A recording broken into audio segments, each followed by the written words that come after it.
Hello, खड़ी हो, खड़ी हो। What? How dare you? तुझे जितना बोला है ना उतना कर। खड़ी हो यहाँ से। कि किस तरह से बात कर रही हो तुम मुझसे? अरे तुम्हें पता भी है कि तुम्हारे सामने कौन खड़ा है? मुझे बहुत अच्छे से पता है कि मेरे सामने कौन खड़ा है, और तुझ जैसी से ना ऐसे ही बात करनी चाहिए। अरे तुम्हें बिल्कुल भी तमीज नहीं है। तुम मैडम से ऐसे कैसे बात कर सकती हो? इतनी बदतमीज से बात कर रहे हो मैडम से। अरे आज तक हमने ऊंची आवाज में बात नहीं करी और तुम ऐसे बोल रही हो मैडम से। अच्छा, तो अब मुझे तू सिखाएगा कि मुझे उससे कैसे बात करनी है। बिल्कुल ठीक बात कर रही हूँ, और तू भी ना ज्यादा मत बोल, वरना तुझे भी बता दूंगी अभी। और हाँ, औकात की बात करी थी ना, तेरी सच में ना मेरे आगे कोई भी औकात नहीं है, जीरो है तू। अच्छा, तुम मेरी औकात की बात कर रही हो? अरे इस कंपनी की ओनर हूं मैं, और मुझे 1 सेकंड लगेगा तुम्हें यहाँ से बाहर निकालने में, समझी तुम? अच्छा, तू मुझे यहाँ से बाहर निकालेगी? तेरे बस की नहीं है मुझे बाहर निकालना, क्योंकि अगर तूने मुझे इस कंपनी से निकाल दिया ना, तो तेरी ये कंपनी ना ठप हो जाएगी, तेरी तरह ये कंपनी भी जीरो हो जाएगी। निकाल के दिखा मुझे बाहर। अच्छा, तो तुम्हें ऐसा लगता है कि ये कंपनी तुम्हारी वजह से चल रही है? देख रहे हो तरुण, अरे जिस लड़की की आज तक मेरे सामने जबान तक नहीं खुली, आज वो मुझसे तू तड़ाक से बात कर रही है। हाँ मैडम, आप बिल्कुल ठीक बोल रहे हो। ये आज बहुत बदतमीजी से बात कर रही है। इसने आज तक हमसे भी बदतमीजी नहीं की, हमसे भी बड़े प्यार से बात करती है, लेकिन आज पता नहीं आपसे इतनी बदतमीजी से बात क्यों कर रही है। मुझे किससे कैसे बात करनी है ना मुझे बहुत अच्छे से पता है, और तुझ जैसी से ना ऐसी बात की जा सकती है। खड़े खड़े मेरी शक्ल क्या देख रही है? डर गई क्या मुझसे? निकाल ना मुझे बाहर, मार मुझे धक्के। बिल्कुल नहीं, मैं तुमसे डरती नहीं हूँ, और तुम्हें तो मैं अभी यहाँ से बाहर निकालूंगी, क्योंकि अब तो मैं भी नहीं चाहती कि तुम जैसी बदतमीज सिक्योरिटी गार्ड मेरे यहाँ काम करे, इसलिए निकलो यहाँ से। हाँ, जा रही हूँ, और अब तू देखियो कि तेरी कंपनी कैसे ठप होती है और तेरी तरह कैसे जीरो होती है। मैडम, आपने बहुत सही किया इसे कंपनी से बाहर निकाल कर। अगर आज आप इसे कंपनी से बाहर नहीं निकालते ना, कल को झाड़ू पोछे वाले भी आपसे बदतमीजी करते। आपने बहुत अच्छा डिसीजन लिया इसे कंपनी से बाहर निकाल कर। पर समझ में नहीं आया इसने आज आपके साथ इतनी बदतमीजी क्यों की। पता नहीं तरुण, ये तो मुझे भी समझ में नहीं आ रहा। खैर कोई बात नहीं, तुम जाओ और अपना काम करो, इसका क्या करना है वो मैं देखती हूँ। जी मैडम। जी डॉक्टर साहब, हाँ जी, मैं पैसों का इंतज़ाम कर लूँगी शाम तक। आप बस मेरे पिताजी का इलाज कर दीजिए, उनके इलाज में कोई कमी नहीं आनी चाहिए। जी हाँ, मैं भी शाम तक पहुँच जाऊँगी गाँव। जी डॉक्टर साहब, ठीक है।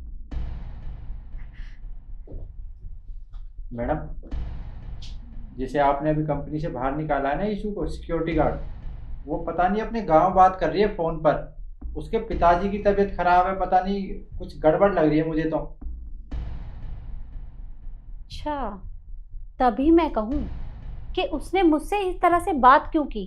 अब मैं समझी। तुम 1 मिनट रुको।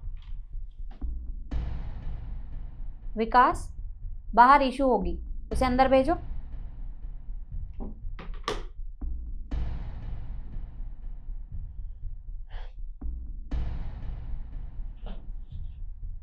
अभी तो मुझे गए हुए 2 मिनट भी नहीं हुए, और तुझे मेरी ज़रूरत पड़ गई। बता, क्या काम है मुझसे? देखो इशू, मैंने तुम्हें यहाँ इसलिए बुलाया है क्योंकि मैं जानना चाहती हूँ कि तुम आज इतनी बदतमीजी से बात क्यों कर रही हो। और मैं अच्छे से जानती हूँ कि गांव में तुम्हारे पापा की तबीयत खराब है। अब तुम मुझे बताओ कि उन्हें हुआ क्या है। देखिए मैम, अब आपको पता चल ही चुका है, तो सबसे पहले तो मुझे माफ़ कर दीजिए। मैंने आपसे इतनी बदतमीज़ी से बात की। मैं तो किसी से भी ऐसे बात नहीं करती हूँ। आपको पता है, गाँव में मेरे पिताजी की तबीयत बहुत ज़्यादा ख़राब है, और मैं डेली आपसे कहती थी कि मैम प्लीज़ मुझे छुट्टी दे दीजिए, मुझे अपने गाँव जाना है, मुझे छुट्टी दे दीजिए। लेकिन आपने मेरी एक नहीं सुनी, और आज जब हॉस्पिटल से फ़ोन आया, तो डॉक्टर ने मुझे बताया कि उनकी हालत कितनी ज़्यादा ख़राब है, उनको मेरी इतनी ज़रूरत है।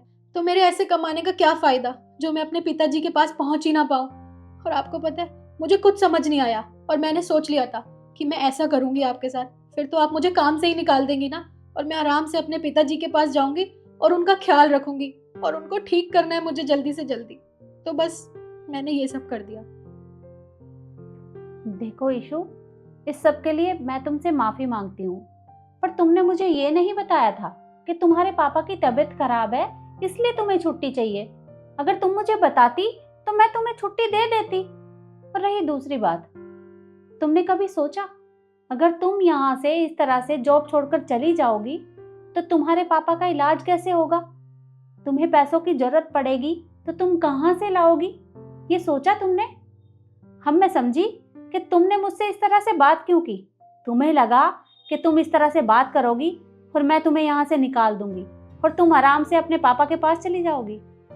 ऐसे नहीं होता। तुम्हें अपनी कंडीशन के बारे में मुझे बताना चाहिए था, क्योंकि अगर किसी को पता ही नहीं है तुम्हारे बारे में तो कोई तुम्हारी मदद कैसे करेगा। खैर, जो हुआ सो हुआ, वो सब छोड़ो। तुम एक काम करो, तुम अपने गांव जाओ और अपने पापा का इलाज करवाओ। और हाँ, तुम चिंता मत करना, तुम्हारी एक दिन की भी सैलरी नहीं कटेगी और मैं कुछ पैसे तुम्हारे अकाउंट में ट्रांसफर करवा देती हूँ, जिससे तुम्हारे पापा का इलाज भी हो जाएगा और तुम्हें कोई दिक्कत भी नहीं होगी। ठीक है?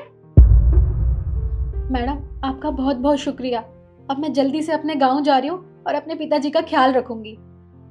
और हाँ, प्लीज़ मुझे माफ़ कर देना, मैंने आपके साथ बहुत बदतमीज़ी की है। कोई बात नहीं, तुम मुझसे माफ़ी मत मांगो। बस तुम अपने गांव जाओ और अपने पापा का ध्यान रखना। और हाँ, जब वो ठीक हो जाएं तब काम पर वापस आ जाना। जी मैम साहब।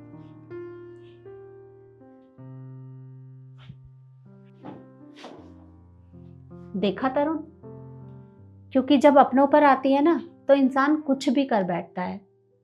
आज उसके पापा की तबीयत खराब थी इसलिए उसने मुझसे इस तरह से बात की, नहीं तो वो कभी ऐसा नहीं करती है।